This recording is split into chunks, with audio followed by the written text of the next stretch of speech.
नमस्कार। पॉलिटिक्स में आप सबों का स्वागत है। और आज हम पॉलिटिक्स में बात बीजेपी के अंदर चल रहे उस पॉलिटिक्स की करने जा रहे हैं जिसके सहारे समझा जा सकता है कि बीजेपी अब विपक्ष से नहीं लड़ रहा है या विपक्षी पार्टियों से अब बीजेपी नहीं लड़ रही है।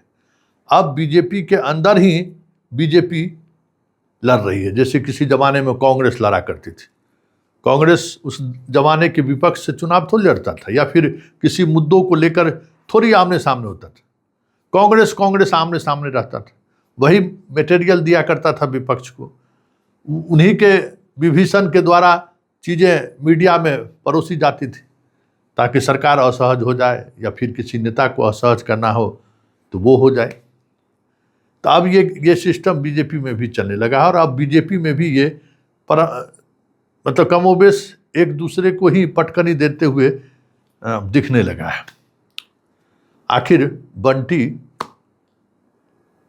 को हुआ क्या?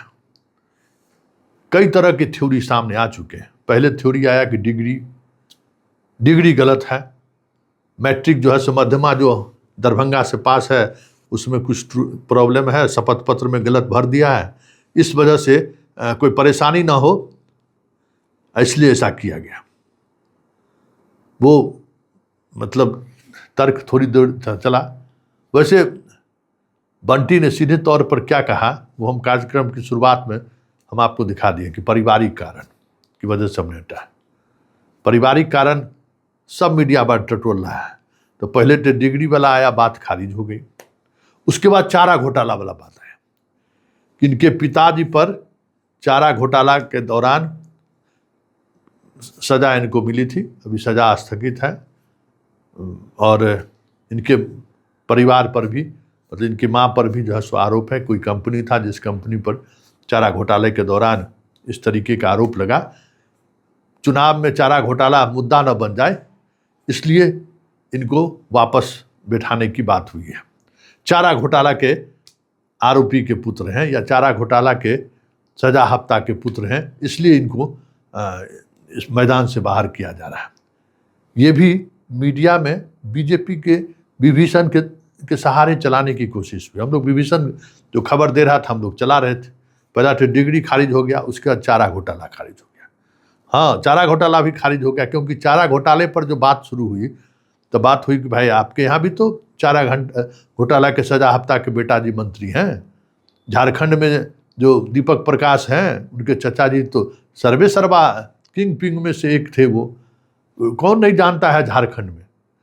दीपक प्रकाश राज्यसभा सदस्य भी बने, प्रदेश अध्यक्ष भी बने, बिहार के सह प्रभारी भी हैं। तो ये सवाल बंटी पर ही क्यों? और जब उनके पिता ने ये सवाल खड़ा कर दिया तो फिर बीजेपी असहज हो गई कि अब करें तो करें क्या, क्योंकि ये बात तो है जो उसके पिता कह रहे हैं कि हम गरीब हैं इसलिए हमारे बेटे को टिकट वापस ले लिया गया, बाकी लोग तो सब लोग हैं ही।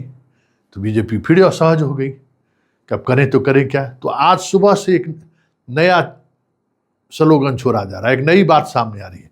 तो सुन लीजिए, भास्कर ने यह खबर छापी है कि एक सीडी प्रशांत किशोर को हाथ लग गया था, जिस सीडी में बंटी आपत्तिजनक स्थिति में किसी महिला के साथ। गजब स्थिति है भाई। इस आधार पर बीजेपी में टिकट कटा है किसी का क्या? लोग भूल गए क्या? विधानसभा चुनाव से ठीक पहले ना सुनील पिंटू पर चला था, और उससे ज़्यादा अश्लील और क्या हो सकता है सुनील पिंटू वाला।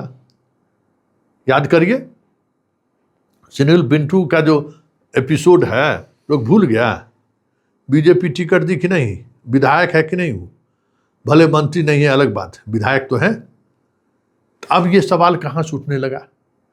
तो जितने तरह के कह सकते हैं कि सवाल मीडिया के सामने विभीषण के द्वारा रखने की कोशिश हो रही है बंटी के टिकट वापसी को लेकर, जिस तरीके के प्रश्न उत्तर के साथ बीजेपी के विभीषण के द्वारा दी जा रही है, सब चलते ही खारिज हो रहा है। जैसे ही प्रश्न पत्र आउट होता है खारिज। भाई डिग्री सही है, कैसे करें आप? चारा घोटाला में ऐसे थोड़ी होगा क्या सब पर अलग अलग लागू होगा। और सीडी सुनील पिंटू क्या, मतलब स्थिति ये हो गई है कि जो भी जवाब किसी सूत्रों के हवाले से मीडिया तक पहुंचाया जाता है, चंद घंटे में ही वो खारिज हो जाती है किसी न किसी उदाहरण के तौर पर। अब कह रहा है, एगो और दिमाग लगा रहा है लोग, दिल्ली वाला मीडिया जो है दिमाग लगा रहा है कि मध्य प्रदेश में जिसको टिकट नरोत्तम मिश्रा को टिकट कटा है वो अमित शाह के खासम खास है, उनका टिकट नितिन नवीन काट दिए, इसलिए अमित शाह ने बंटी का टिकट काट दिया। अरे वाह, गजब का थ्योरिया। व्यूज लेने के लिए लोग किस हद तक जा रहा है कहना मुश्किल है। अरे नितिन नवीन की यह हैसियत है कि अमित शाह के आदमी का टिकट काट दे?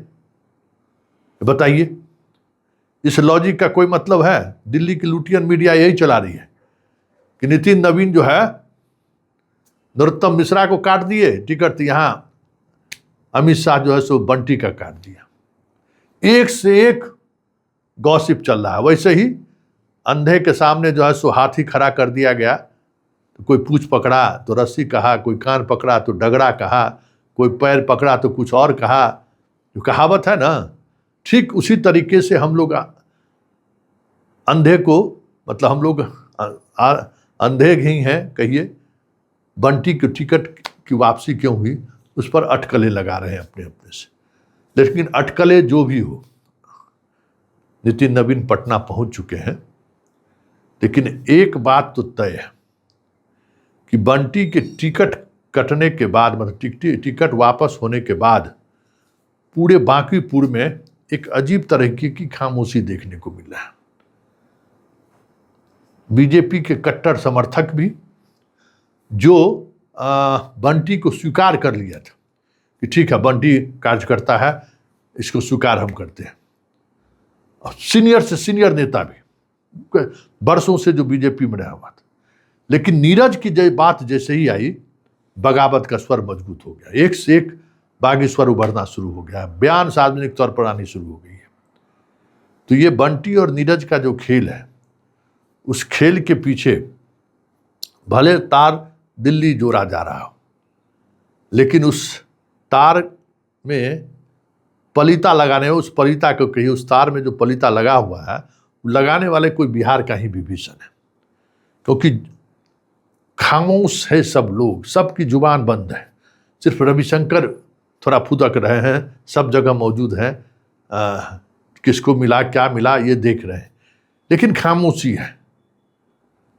तो आखिर इस खामोशी का मतलब क्या है? क्या एक दूसरे को ही नीचा दिखाने की कोशिश कांग्रेस की तरह बीजेपी में भी तो नहीं शुरू हो गया है?